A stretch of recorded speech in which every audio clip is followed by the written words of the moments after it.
Hello, my name is Blake Patterson, and welcome to Afro Reviews. Today, on the latest episode of the Classic series, I examine one of my favorite movies of all time, Blue Velvet. Beginning with the title song, David Lynch delves into the idyllic facade of American suburbia.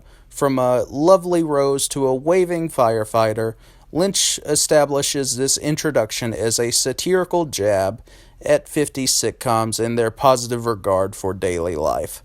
Once Lynch focuses on an older man with a garden hose, audiences recognize that the man is experiencing symptoms of a heart attack. At this particular moment, Lynch develops a tonal shift into morbidity with dark insects, a rampant dog, and eerie music. The older man's son, Jeffrey Beaumont, a brilliant performance by Kyle MacLachlan, returns to his hometown to take care of his father's store. After he returns, Jeffrey discovers a severed ear in a deserted area that is reportedly the ear of a missing person. As a result, Jeffrey finds interest in the mystery by receiving assistance from a detective's daughter, Sandy Williams, a sublime Laura Dern. Lynch playfully explores the underworld of suburban life by conveying Jeffrey's encounters with an abused singer, a haunting portrayal by Isabella Rossellini, and a depraved lunatic named Frank Booth, played to the glorious hilt by a hyperbolic Dennis Hopper. By creating visual embellishments, Lynch reached a career peak in cinema by trusting the provocative ambitions of the mad genius inside himself.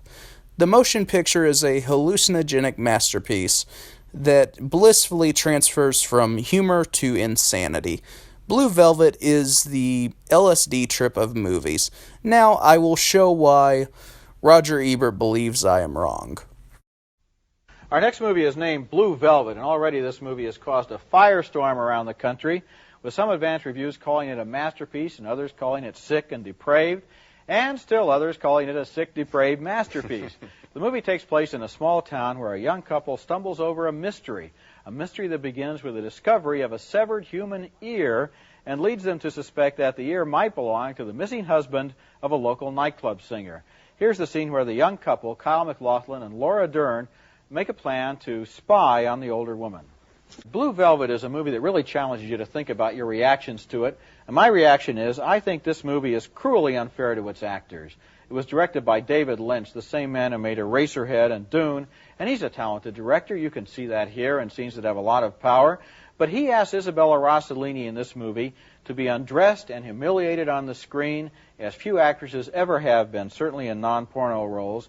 And then he tries to take the edge off her shocking scenes by turning the whole thing into some kind of a joke. Well, either this material is funny, in which case you don't take advantage of your stars, or it isn't funny, in which case it shouldn't have so much campy and adolescent dialogue along with the really powerful sexual scenes. Sure, the movie's well made, but the more I thought about it, the less I liked it. Well, I liked it, and I thought about it a lot, and I think you may be on the wrong tack in trying to feel sorry for Isabella Rossellini, because after all, she consented to do what she did on the screen, number one. Number two, I'm sure she's walking around wherever she lives, New York City or whatever, and survived the whole experience, just like Janet Leigh survived the shower scene in Psycho. So I don't think that that's pertinent.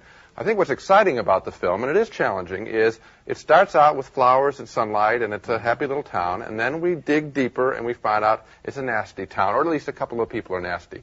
And I sat there, and this did for me, and I used the Psycho example again, this did for me what Psycho did as a lot younger, which is eyes open and, oh my God, we're really getting in over our heads. And that's an experience which is challenging, shocking, but mesmerizing, and I like the picture.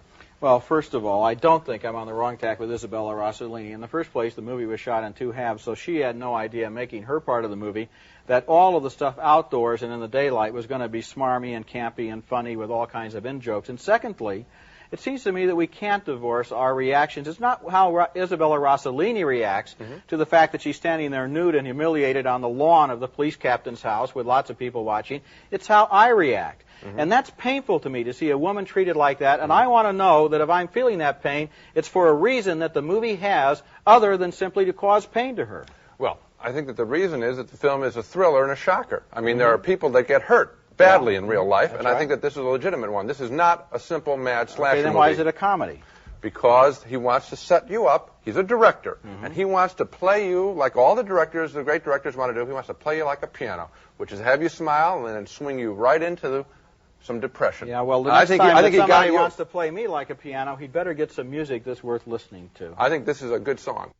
Thank you for watching this video. Have a great night.